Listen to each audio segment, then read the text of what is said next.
छत्तीसगढ़ राज्य वक्फ बोर्ड के अध्यक्ष सलीम राज द्वारा कुछ दिनों पहले यानी स्वतंत्रता दिवस के पहले एक अपील की गई थी मुस्लिम समाज से कि मदरसा मस्जिदों में तिरंगा फहराया जाए यानी ध्वजारोहण किया जाए।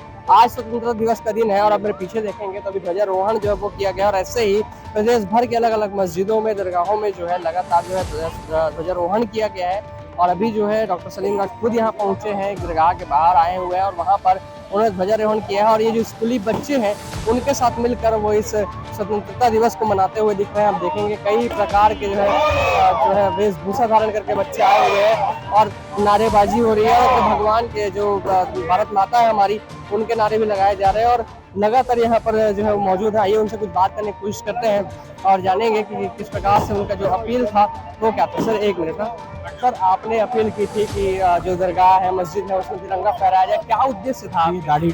गाड़ी तो देखिए, हम चाहते कि भारत का मुसलमान वतन परस्त है और देश से प्यार करने वाला है।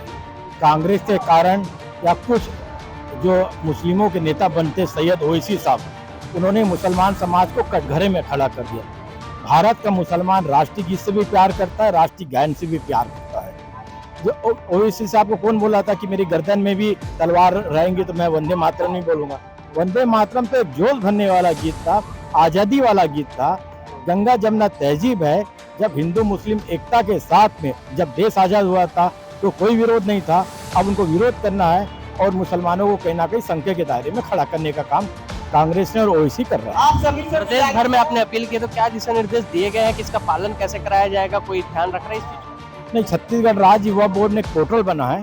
पोर्टल के माध्यम से 11 बजे तक समस्त मस्जिद, दरगाह, इमामबाड़ा, खानका को फोटो अपलोड करना है।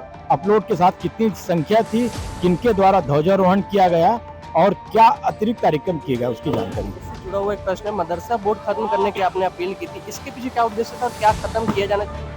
नहीं, मदरसा बोर्ड खत्म करने की बात बोली थी, मदरसा खत्म करने की बात नहीं करी थी। क्योंकि मदरसा की जगह अल्पसंख्यक शिक्षण प्राधिकरण बनेगा तो हमारे जो बच्चों के हाथ में एक हाथ में कुरान शरीफ रहे तो एक हाथ में कंप्यूटर होना चाहिए, एक हाथ में तिरंगा रहे तो एक हाथ में कंप्यूटर होना चाहिए, एक हाथ में तिरंगा होए तो एक हाथ में कुरान शरीफ होना चाहिए। तो हम चाहते कि मदरसा का बच्चा हिंदी, इंग्लिश, गणित, विज्ञान भी पढ़े और एक नागरिक बने और एक रोजगार देने वाला बने।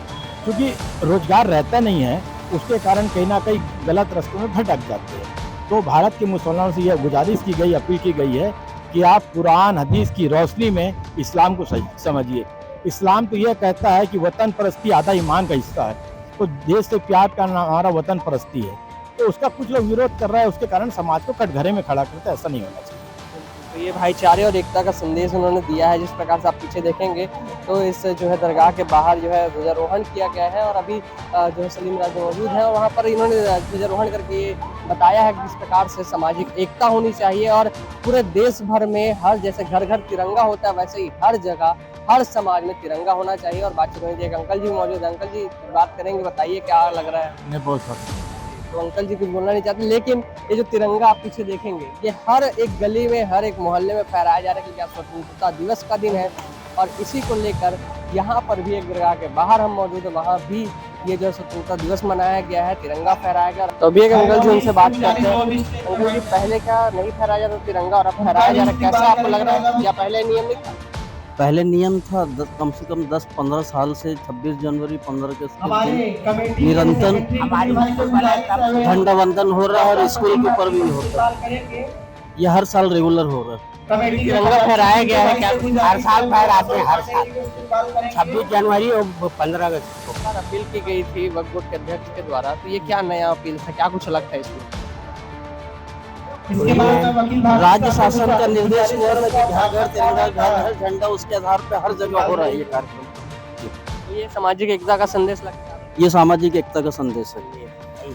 एकता है ही है, एकता है, सब हिंदू मुसलमान सब एक रहते हैं, इसलिए तो ये 26 जनवरी स्वतंत्र दिवस मनाया जाता है। ऐसे ही पूरे देश भर में और देश के बाहर जितने जो भारतवासी रहते हैं वो भी स्वतंत्रता दिवस मना रहे हैं और आप भी ऐसे ही स्वतंत्रता दिवस मनाइए और अपने देश को आगे लेकर जाइए। बने रहिए। वीडियो कैसा लगा कमेंट करके बताइएगा। फेसबुक, इंस्टाग्राम और एक्स जैसे प्लेटफॉर्म्स पर हम मौजूद हैं, वहाँ भी हमें फॉलो कीजिएगा।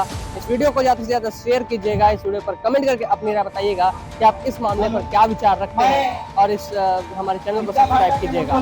कैमरामैन किशन सिंह चौहान के साथ आशुतोष शर्मा, रायपुर। आपने ध्वजारोहण किया, आपके निर्देश के बाद जगह जगह जो है ध्वजारोहण भी होता हुआ दिखाई दिया। 80वें योम आज़ादी के खुरखुश मौके पर आज समस्त दरगाह, मस्जिद, इमामबाड़ा, खानका में ध्वजारोहण किया गया है और राष्ट्रीय गीत के साथ राष्ट्रीय गायन भी किया गया है। सैयद ओवैसी साहब बोलते हैं कि वंदे मातरम गाने से ईमान जाए ना, तो आज ये जो मुसलमान इतने वंदे मातरम गाए तो इनका ईमान चले गया है क्या?